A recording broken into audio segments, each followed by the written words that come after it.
Okay, so what have you been hearing in the last couple hours from your members up there? So my members in York Landing had a potential sighting of the two people that are being searched for right now, and that's kind of led to a whole bunch of things happening. RCMP are now in the community. They're searching.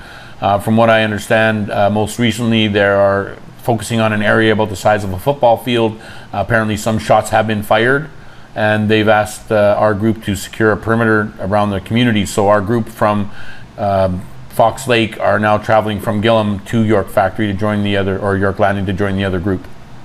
Okay, so we'll get to what's happening now in a second, but take me back to when you first got this phone call from one of your members telling you that... Well, at first I was at Walmart buying cat litter and cat food and stuff like that, and I got a phone call from Robert Wavy, who works with Fox Lake Cree Nation, and he was asking me if I could confirm a possible sighting, and I didn't have any, I hadn't heard yet. So I called to Travis Biggity, my coordinator out there in York Landing, and asked him if he could confirm a sighting, and he absolutely did.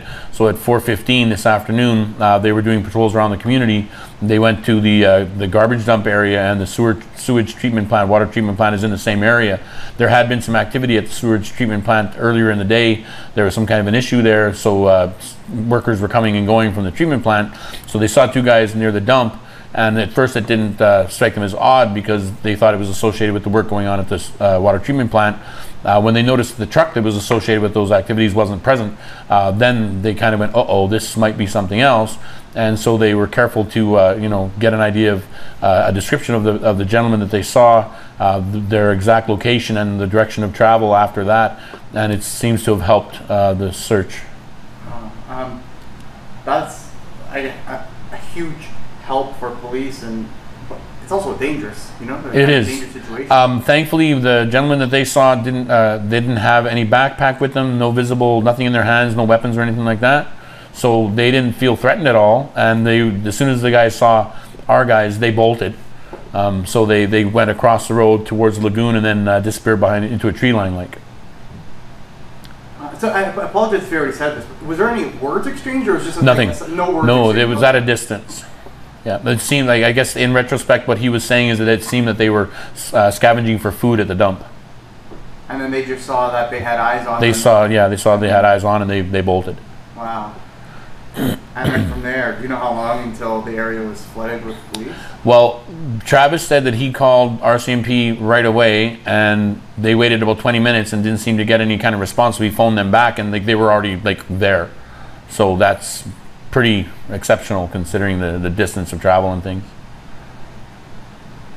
And so at the moment, the guys who found them and some more are being asked to secure the perimeter. Yes. Of the town. The community, yes. Yes, the community. And police are just...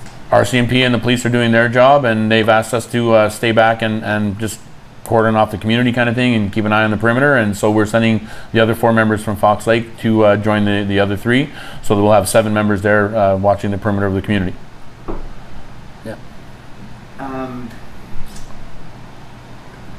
So they say shots were fired, but who are they fired at? Like, well, who fired them? I guess all they heard, like all that Travis can tell me, is that that he heard the sound of shots. He doesn't know from who, at who, just that he heard the sounds. And there are a lot of, a ton of rumors flying around on social media. They've been caught, they're dead, they're alive, there's a lot of stuff. Your guys are... They're there, and they haven't said anything like that. All that he's said to me is that they're focusing on an area about the size of a football field. The helicopter is hovering over that area, and they've got a lot of resources there right now. I'm hoping that this comes to a swift and safe end for everyone. What's going through your mind is hearing from your members. Like, I know you guys do a lot of great work here, but it's not often that you have guys searching for yes. murder suspects. What's it like for you hearing these updates from your guys? Well, it's a little stressful, I'll tell you, knowing that my people are in harm's way that way.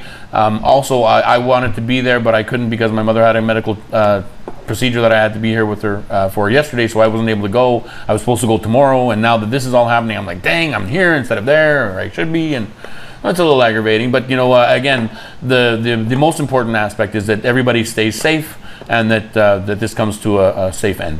Yeah. You guys are staying there indefinitely? They, again, the plane was there to pick them up this afternoon, and they refused to get on.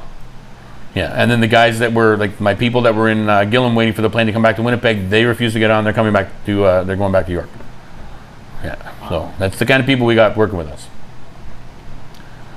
Is there anything else you want to add? Something I missed? Something? Again, I just want to clarify that, you know, we are there at the request of the Grand Chief Arlen Dumas from the Assembly of Manitoba Chiefs. That's who's taking care of all the charters and things like that and keeping our members fed and happy.